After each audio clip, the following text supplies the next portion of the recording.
Hello and welcome to episode three of the ArsePool podcast. I'm your host Daniel Sasa, North London Gooner. I'm here with my Scouse boy Tamim. How you doing, man? Hello, everyone. I I'm all presume good, thank you're you. I presume you're in very good spirits after the Yep, really impressive win. I'll give Liverpool their credit. The impressive thank you. victory at Newcastle, 3-2 win against 10-man Newcastle. Hmm. Um, some would argue it's lucky. What are your thoughts, Damien? Well, yeah, it was a rough ride, and yeah, I would say you said the word to use impressive. I think there's a few words you could use for that game. Man, it was a roller coaster of a game. Impressive is definitely one of them, but also, yeah, you could say lucky, fortunate for sure, because the way that second half was going, I thought, like credit to Newcastle. Like with 10 men, they were looking the better team. They were the dominant team in the second half. And if there was going to be a winner, I thought it was going to be from Newcastle. I was in pretty low spirits, but I wasn't in, well, I say low spirits. When I saw the added time and knowing what we're like, how often we get last minute winners, and how strong our team bond is. I'm not saying I predicted the winner, but I had a funny feeling, let's say. I had a feeling, especially with the subs made, that Slot was still working something up. And yeah, especially with Rio coming on, that's quite a, how would you describe it? Yeah, kind of like a unknown specimen for Newcastle to deal with, but an exciting specimen. So yeah, I'm pretty happy overall. Very happy. I think Sure. yeah, St James Park. Listen, Newcastle away. It's always going to be a difficult game. And if someone had asked me, would you take a 3-2 win before the game? I'd bite their hand off. I'd have even been happy with the draw. I'd have even been happy with 1 point. But I guess the circumstances of the way we won, while I was very happy and it was quite an emotional win, like right at the last minute, I wasn't happy with that second half. I think, yeah, the lack of control we had, the fact that they were down to 10 men, and in theory, it should have been easier for us to actually gain control with the man advantage. I was pretty concerned by that. But I think there's a combination of factors, in my opinion, that led to Newcastle having the better of us that second half. I think tactically they got it really spot on. Like Eddie Howe, we know, is a brilliant manager, brilliant tactical manager, and he flooded the midfield and also went for set pieces and throw-ins. Not that I'm saying that's a bad thing. I think it's a pretty smart thing to do, and He whatever was you need complaining to about do. that, wasn't he? Was that sorry? Lot in his post match. Yeah, yeah, he complained about it. I don't know if he was trying to have a dig at I don't them know. or not, like, which was pretty hilarious. But at the same time, I don't blame Newcastle. I mean, you I got to do what you um did down to 10 men, and you got to do what you got to do to get back into it, right? You got to do what you got to do, it and I had think. it had some very Arsene Wenger versus Stoke sort of complaint some ways. Yeah, yeah. Oh, yeah. What did Arsene Wenger say again? That Oh, going back, he was complaining about Stokes. Uh, yeah, I faintly remember that. But yeah, it was Goings. yeah, I mean, fair enough. They had to do what they had to do, and that they knew that in the set pieces they had an advantage, especially with Dan Burn. With the height of their strikers, they physically outmatched us. So even with 10 men, they were winning the duels. They were making it really tight for us to play out, and we just didn't have enough against their press, whether it be on the day or. There's, again, a similar pattern to Bournemouth, right? Second half, we faltered away slightly, which we, again, shouldn't have in theory with 11 men, but we still did. Ekitike and Wirtz come off, we become a bit more tired, become a bit more, I was going to say, like, it's still very early in the season. Do you think it's a fitness thing yeah, um, from for Liverpool? sure. Yeah, very early. But I was happy with Szoboszlai at right back. Brilliant, brilliant performance by Szoboszlai.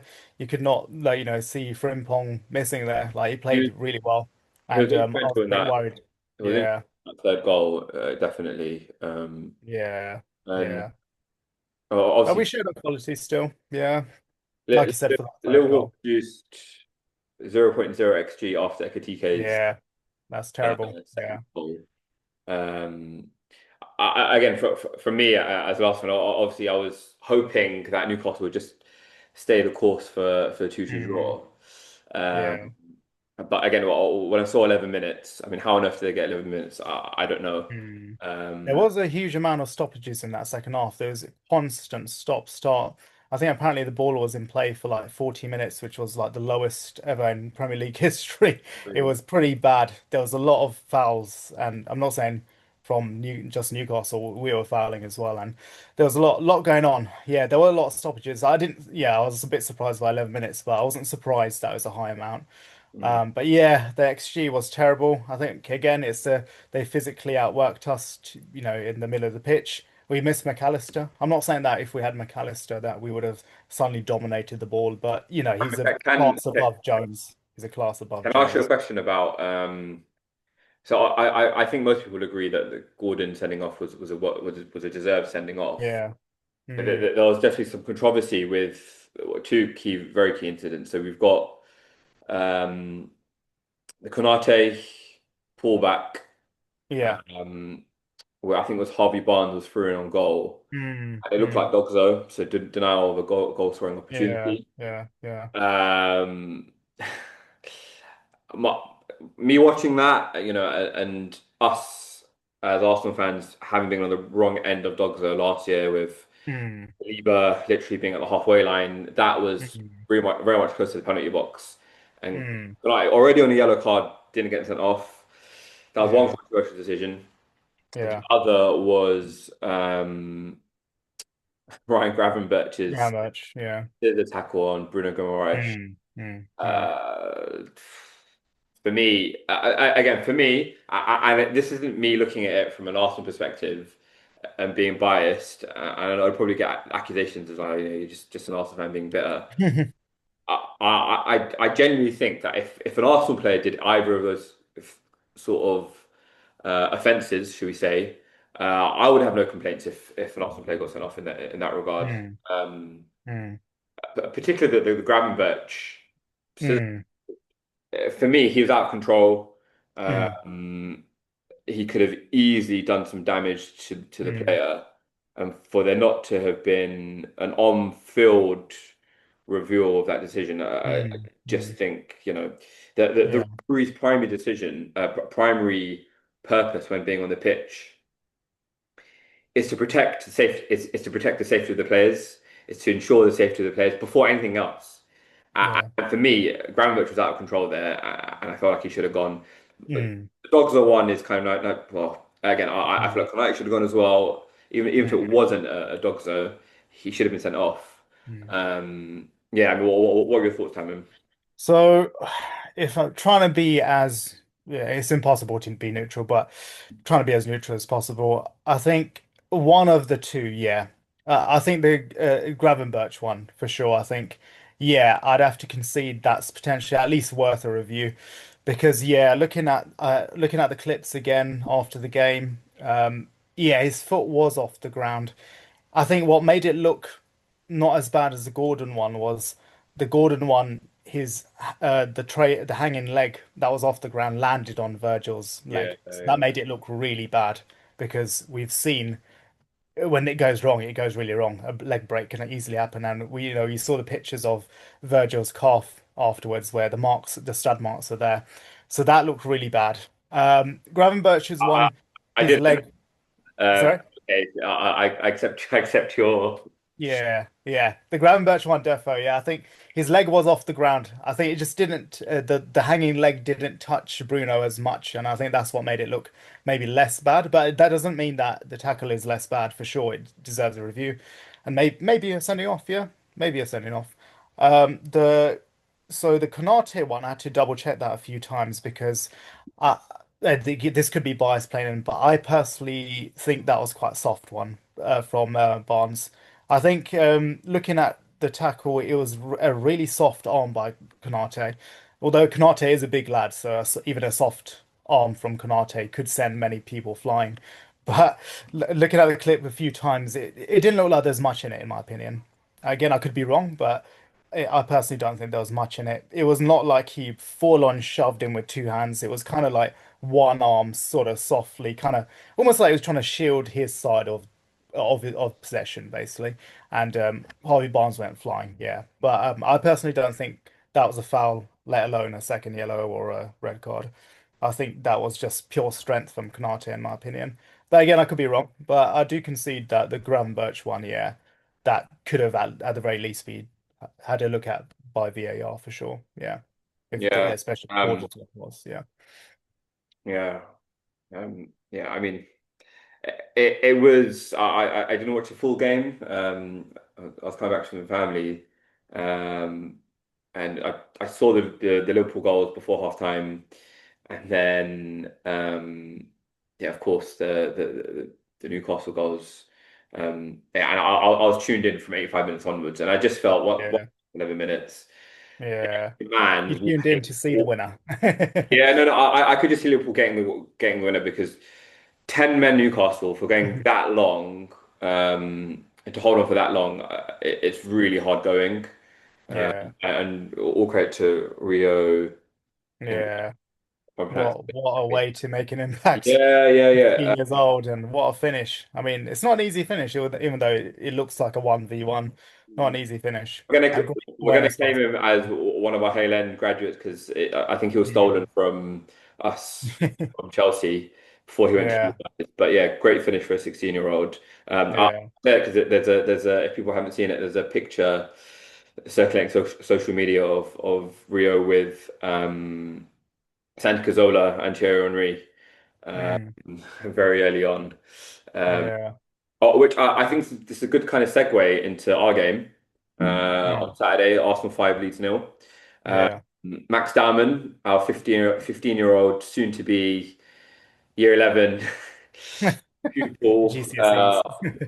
seeing if you can see this year, winning a penalty in the dying embers of the match for Arsenal. But also, yeah, he came on at 65 minutes, was really, really trying to make an impact, to really try and show the world what he was about. Mm. He was taking shots, he was making crosses. He was involved in many aspects of our play on that right-hand Mm. side where Saka wasn't. Yeah. Mikel was forced into a number of changes very early on. Odegaard got injured in the first half, landing on his shoulder, unfortunately. Saka coming off at 2-0, which looks like he'll be ruled out for Mm. the Anfield match. I'm sighing because it feels a bit like deja vu. Um, yeah, and Like it over I'd there, say man. looked really good on the right once it was moved over from the left. And like I said, it seemed like Arteta at kind of 4-0 at that point was intent on giving Max some minutes. Mm. So yeah, very, very interesting weekend for both our kind of young Mm. prospects. Uh, Yeah. very memorable. Obviously, Rio getting the goal, winning that penalty for us. Mm. Also, I'll accept. There was a bit of controversy over over that penalty that he won. Some people were saying he dangled out their leg to initiate the contact. Uh, Mm. okay, like we've been on a number of decisions against us, especially last season. Mm. We only got two penalties last season in one match that happened to be West Ham away. So to get a penalty very early on was a surprise. I didn't think Harrogate would Welcome give it, to be surprise. honest. Mm. Um, but yeah, I was absolutely thrilled with Gyökeres slamming the ball in. Um, Mm. and also, Gyökeres' first goal as well. It was a very typical trademark Gyökeres goal, a goal we've seen him do for Sporting Lisbon, time after time, drifting off the left, lashing onto that Calafiori ball, Mm. sitting the defender down, um, and yeah, just yes, again, like I said, slamming It was a that good ball, finish. It was a very nice really, really finish. good finish. And from a very selfish FPL perspective, I took out Erling Haaland and I captained Gyökeres, so he Oh, shot me up nice. my Worked out mini well league. done. That was kind of one of my key agendas for the day. Mm. Obviously, Arsenal needing two set piece goals to open the scoring as well with Rice putting on a sixpence for Timber for Mm. both goals. Um, yeah, and Saka, what a finish for the Oh, second goal. great goal. Yeah, fair Uh, enough. That's uh, a great goal. we He's a were class player, so I feel like as a rival fan, or even if I was a neutral fan, you can't deny the greatness. He's class, isn't he, at the end of the day? And I can't, I can easily say I'm pretty relieved that he's not playing against us, or looking likely that he's not playing against us And on Sun. it's pretty much confirmed. They're pretty much, yeah, fair enough. What said Yeah, I mean, 4 weeks, yeah. which means it's a grade one hamstring. Uh, Hmm. But does that concern you slightly that there's a lot of Saka injuries? And I know, Arteta brought in Madueke to maybe give him a bit more of a rest this season. Like, the whole concern about has he been overplayed the last few seasons? What's going on with do you question the medical department side of things? Or are you not too concerned about that? you, What is it? What is this whole thing? What do you think? hamstring injuries that Arsenal have had over the last 12 months, there has to be some question marks over what we're doing in terms of load and load Mm, management, in particular with Saka, because people forget he's only 23. He's been playing for Arsenal since 2018, 2019, consistently in the first team. Um, at a very young age, he's already got a lot of minutes in his legs. And I think Arsenal fans have been questioning Arteta's usage of him in games which, let's be frank, we don't want to disrespect the League Cup, but you're 2-0 up, 3-0 up in the League Cup, and Mikel was playing him in those sorts of games. mm, You sort of question it, and Arteta made comments about the best players play every 3 games, and I think he might have referenced Salah with those comments previously. mm, I think more needs to be done to protect him.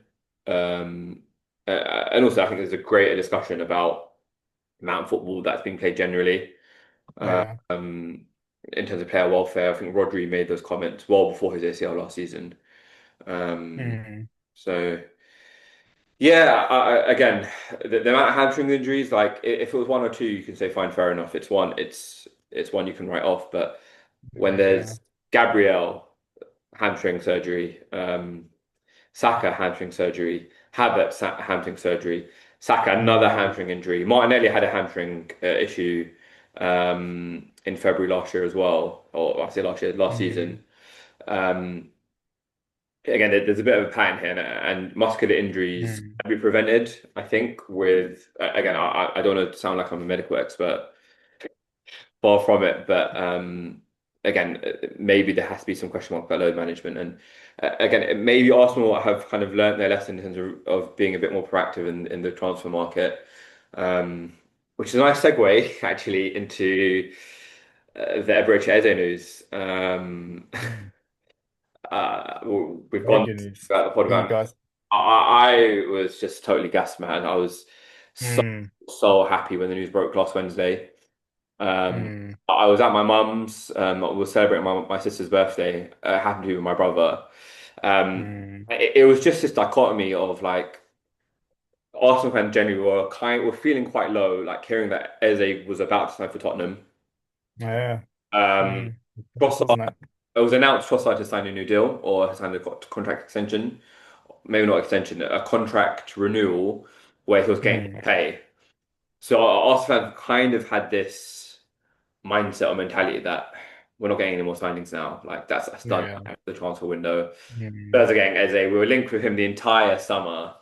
Um, mm. and there was just this overall feeling that, we were one player short. We were one player short. And Arsenal always leave us one player short. Like last year, we didn't get that striker. We didn't get that left winger, other than Sterling on deadline day. Mm, Um, and coming into this window, there was this feeling that, all right, we're going to go for Isak. We'll talk about him in a second. We're going to go mm. for Isak. We're going to go for Rodrigo. We're going to go for Eze. So we're looking for these stardust players, Yeah. these really, really elite players. And for that news to break the way that it did, with him so Mm, close to joining Tottenham, man, I can't tell you how over the moon I was. yeah. I happened to be my brother, who's also a massive Gooner, and yeah, we were just buzzing. And the fact that it was Mm. basically here we go in the space of 3-4 hours, Happened so quick, didn't it? Yeah. it was like, what on earth has happened here? Mm, yeah. I was at the Leeds game on Saturday, sitting in my season ticket, and It was genuinely a really, really nice moment where Eze came out to the applause of Mm, the crowd. It felt like a homecoming. And then, mm, obviously, me going to the match, I didn't see the news, the announcement until I reached the ground. There was a lot of posts on social media saying, make sure you get there for 5:20. Uh, mm, there's going to be announced basically. yeah. And they showed the Ian Wright um, Mm. video, and it was just perfect, man. Like Yeah, nice video. I've seen the likes of Jamie O'Hara and Kundi on Talk calling it cringe.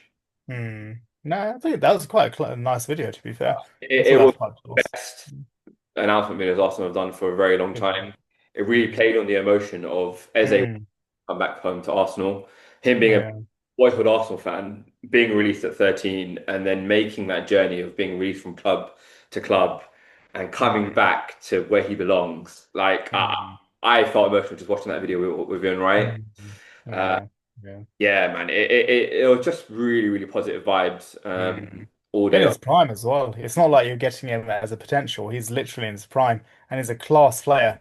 Like my reaction was the total opposite to you. I was pissed off when I found out for understandable reasons because he's a great player. And I'm like, man, that's going to really strengthen Arsenal. That really is going to strengthen Arsenal. He's a good, very good player. He's, primarily operates on the left, doesn't he? He can play central. And He's I think he's a better player than Martinelli. In my opinion, anyway. I I mean, do think Arsenal is good. I'm gonna Martin's getting a lot of hate from the Arsenal fans. Um, Mm. I'm gonna back him up a little bit. It's It's got one fan at least. Nah, I'm sure it's got more. yeah, again, that's another thing. He didn't even make come off the bench on Saturday, despite the amount of injuries that we had. Maybe the writing's on the wall for a potential move as well for him, which I'd Mm. be quite sad to go. I would rather Trossard leave, considering the age Yeah. curve. But back to Eze.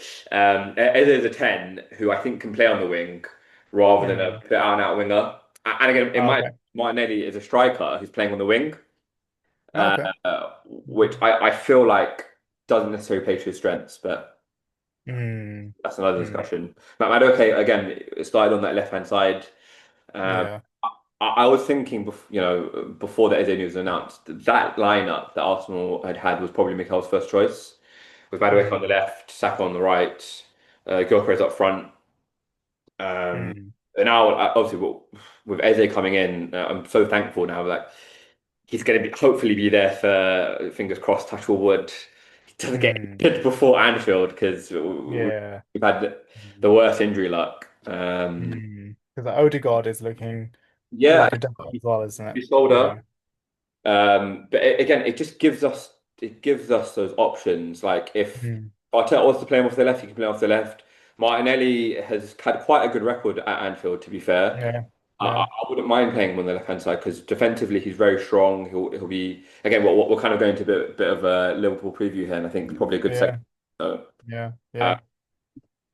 but yeah, I wouldn't mind playing Martinelli on the left hand side. Mm. Mm. If Eze wants to operate at central, by all means, Arteta can play him there if Odegaard's still out. Mm. And Mm. by the way, he looked really strong on the right hand side. And again, with Gyökeres up front, I really wouldn't mind that as that kind of being our Mm. front Yeah. front Yeah. lineup. Um, Yeah, I mean, again, let's talk about Liverpool Arsenal on Sunday. Yeah. What are your feelings going into that? Are you feeling confident? Mm. Are you dreading it? I'm feeling so. I'm nervous, definitely. I'm very nervous. I think, playing you guys is never easy. And I feel like this year you really have, strengthened in the areas you need to strengthen in, which I feel like there wasn't m many areas to strengthen. I feel like your defense was solid, your midfield was already solid, and you've replaced Partey with Zubimendi. That's not exactly like for like, but two quality players. And now you've fixed your striker issue, and you've added some depth to your wings as well, and also in your central attacking midfield area. So I am very worried. I'm not going to lie. I am quite worried, not just for the game, but for the whole season. I think you will be our strongest contender for title. But yeah, I mean, being at Anfield, I'm always confident. I'm always confident. Whoever we play against at Anfield, I'm always, confident of getting a result. So I have faith in our team. I think our attack is looking solid. It's clicking really well. The fact that we've conceded pretty, 4 goals is a worry, but we've still got 2 wins out of it, which is pretty good. So we've managed to outscore our defensive lapses, which is good. But Arsenal is a different challenge, of course. But yeah, Ekitike is looking solid.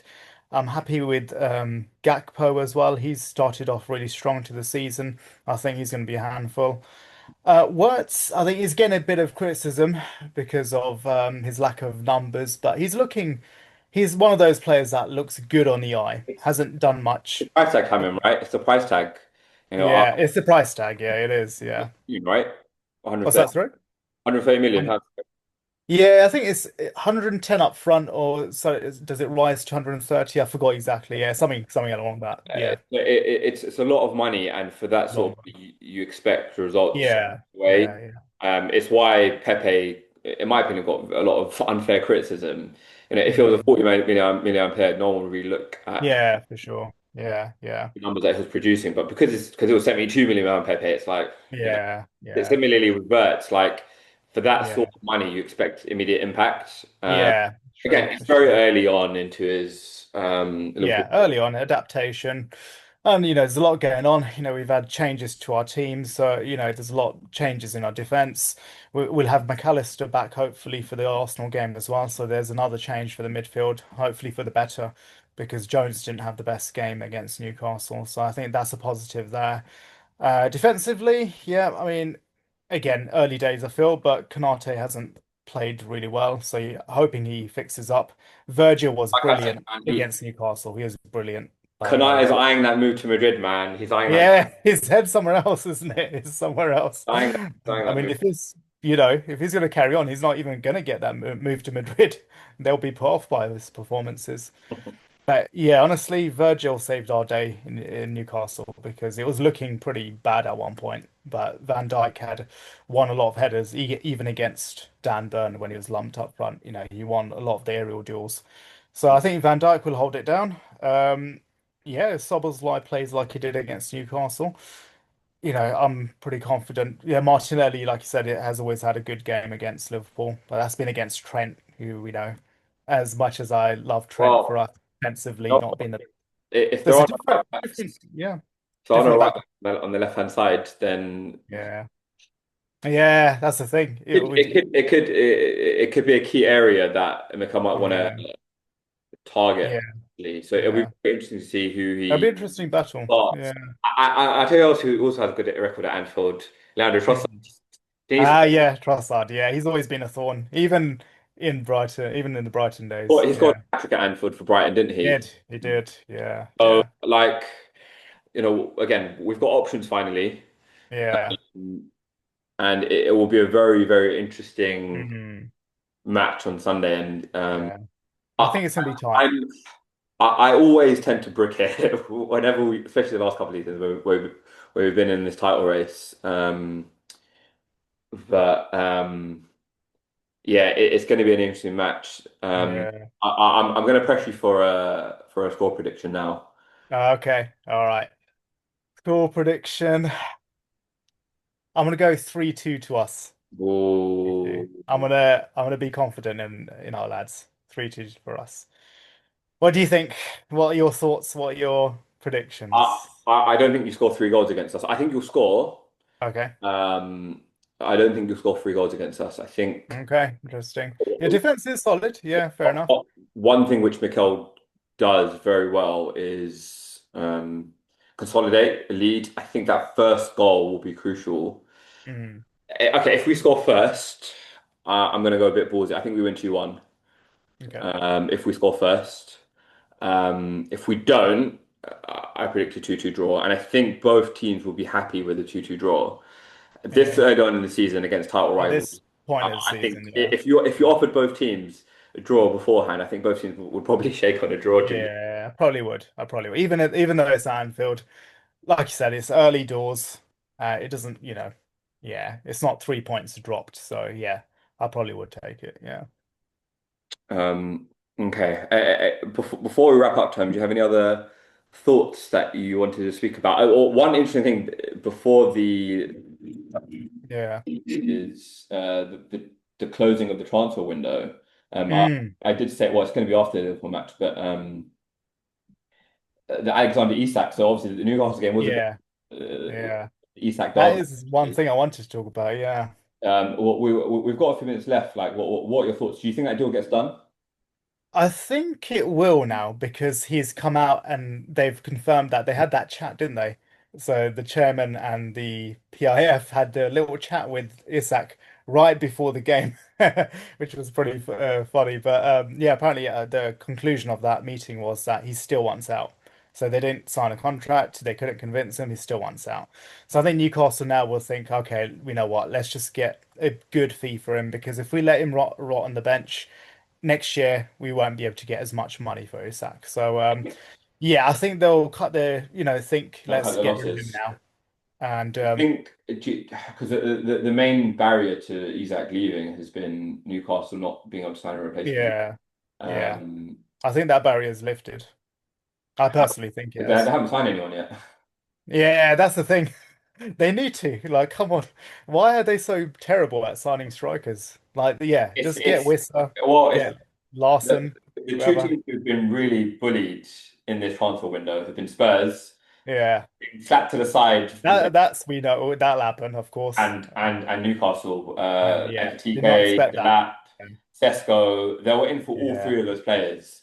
They've Uh, lost out to even Man United on transfers. Yeah, come on. yeah, exactly. Like I've got a dilemma in my head. But honestly, the dilemma, I know it sounds a bit crazy, but I'm a bit unsure if getting Isak is right for us right now. I know it sounds What do you crazy. He's a take? world-class striker, but honestly, with I've talked about Ekitike every podcast so far, and he has been brilliant. Honestly speaking, and I'm sure you've seen some of his clips and games. 3 goals in 3 games. Okay, early days, but he looks brilliant the whole 90. Like his hold-up play, his dribbling, his first touch, He's very every trait Isak-esque. of his is a class above Nunes. And I think bringing in Isak now, like, you know, dropping Ekitike while he's in hot form. Yeah, he was signed as a rotation option, of course, but he was a starter for I mean, Frankfurt. He's, for 80 looking. million, 80 million pounds, Yeah, 80 we million spent pounds. 80 million exactly. That's the starter level striker, That's not rotation money. Like No, it's not rotation money, serious. no.